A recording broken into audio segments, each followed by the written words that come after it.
Halo teman-teman sobat ilmuwan muda, berjumpa lagi di channel kesayangan kalian, Ilmuwan Muda. Pada kesempatan kali ini, saya Alvan Misbawadi berasal dari Unit Kegiatan Mahasiswa atau UKM, Lembaga Kajian Penelitian dan Pengembangan Mahasiswa atau biasa dikenal dengan LKP2M, UIN Maulana Malik Ibrahim Malang. Pada kesempatan kali ini, saya akan mempresentasikan atau mengupas terkait apa itu RKM atau Riset Kompetitif Mahasiswa. Buat kamu yang belum menekan tombol subscribe, segera tekan tombol subscribe dan juga loncengnya agar tidak ketinggalan informasi terupdate dari kami. Oke, langsung saksikan yang satu ini.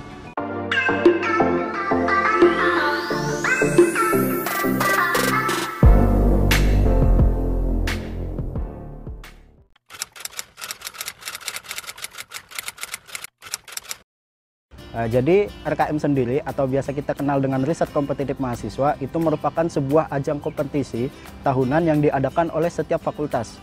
Jadi dari beberapa fakultas itu ada istilahnya sendiri. Ada yang namanya RKM, ada juga yang namanya PKM. Nah, kegiatan PKM sendiri itu berguna untuk menunjang kegiatan penelitian atau riset yang dilakukan oleh mahasiswa dengan biaya yang telah ditanggung oleh fakultas itu sendiri. Nah, tujuan adanya RKM sendiri itu berangkat dari keresahan akan masih minimnya kualitas ataupun kuantitas karya tulis ilmiah yang dari mahasiswa yang diterima di jurnal internasional ataupun jurnal nasional.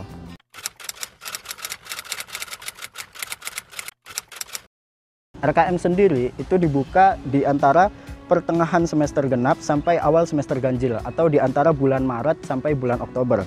Nah, namun untuk waktu riset yang diberikan oleh setiap fakultas itu cukup berbeda-beda dan juga beragam. Nah, untuk Fakultas Sains dan Teknologi sendiri yang mana itu tempat saya berkuliah, itu diberikan waktu sekitar 7 bulan.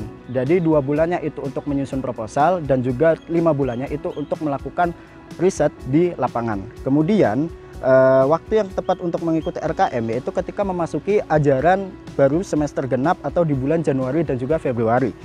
Karena jika kita sudah mempunyai karya tulis ilmiah yang belum diikutkan dalam kompetisi ataupun diikutkan ke RKM, nah kita dapat mengikutkannya di kegiatan RKM di tahun depannya. Maka dari itu sangat disayangkan sekali jika kita memiliki kualitas ataupun memiliki kemampuan dalam dunia LKTI tetapi kita tidak mengikuti kegiatan RKM, itu sangat disayangkan sekali.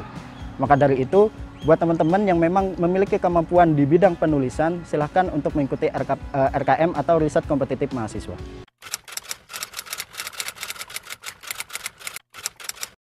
Adapun kriteria mahasiswa yang dapat mengikuti kegiatan RKM atau Riset Kompetitif Mahasiswa dengan kriteria sebagai berikut, yakni peserta RKM itu merupakan mahasiswa yang sudah menempuh atau mengambil semester 6 untuk S1 dan semester 3 untuk S2. Nah, adapun untuk mahasiswa tersebut dikarenakan sudah mengambil mata kuliah yang namanya metodologi penelitian atau METPEN. Kemudian untuk peserta RKM itu merupakan mahasiswa yang belum pernah atau mengikuti kegiatan RKM itu sendiri. Dikarenakan kegiatan RKM itu peserta akan mendapatkan hibah dana berupa uang penelitian. Jadi bagi mahasiswa yang sudah mengikuti RKM itu sudah mendapatkan hibah dan tidak dapat mengikuti RKM lagi di tahun depan. Kemudian peserta RKM itu merupakan tim ataupun berkelompok ya, jadi tidak bisa perorangan atau individu. Adapun untuk kelompoknya sendiri, RKM itu memiliki kriteria yang mana minimal 2 orang ataupun maksimal itu 3 orang.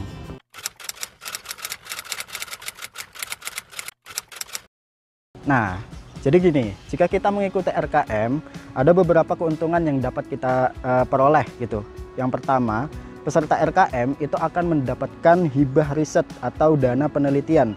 Adapun besaran hibah yang didapatkan ada beberapa kriteria. Yang pertama untuk S1 itu sebesar 3 juta, lalu yang untuk S2 itu sebesar 5 juta. Kemudian untuk peserta RKM akan berkesempatan untuk mengikuti kegiatan International Conference Green Technology atau ICGT. Nah, jadi ICGT itu merupakan forum multidisiplin tahunan untuk mempromosikan dan juga membina interaksi antara penelitian, ilmuwan, akademisi, dan juga komunitas industri terkait dalam mempelajari perkembangan dan juga sains green tech. Kemudian peserta RKM itu akan mendapatkan pengalaman simulasi seminar proposal dan juga simulasi hasil layaknya ujian akhir perkuliahan. Nah, hal ini dikarenakan sistem atau format seminar antara RKM, proposal, hasil, dan juga sidang skripsi itu hampir sama.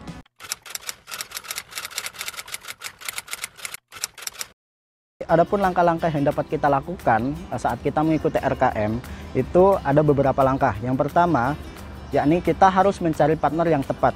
Karena RKM sendiri itu kan merupakan sebuah kompetisi resmi dan di mana kita dituntut untuk beregu atau berkelompok. Nah, maka dari itu kita perlu mencari tim ataupun partner yang setidaknya bisa menunjang penelitian kita, bisa membantu penelitian kita selama proses RKM itu berlangsung. Setidaknya juga partner yang kita pilih itu mengetahui gitu karakteristik dan juga kemampuan yang kita miliki. Jika pada pengalaman saya sendiri ketika mengikuti RKM, itu teman yang saya pilih itu merupakan teman yang memang memahami kemampuan saya di bidang teknologi informasi. Karena tema yang saya ambil waktu itu juga merupakan teknologi informasi. Kemudian kita juga perlu mencari dosen pembimbing yang memiliki kesesuaian dengan topik penelitian yang kita ambil. Karena selain mencari partner, kita juga perlu mencari dosen pembimbing yang setidaknya mampu menunjang penelitian kita berdasarkan tema yang kita ambil. Dan juga dosen yang kita pilih itu mampu mengupgrade ataupun membantu penelitian kita saat proses RKM itu berlangsung. Langkah selanjutnya, kita membuat proposal sebelum RKM itu dibuka.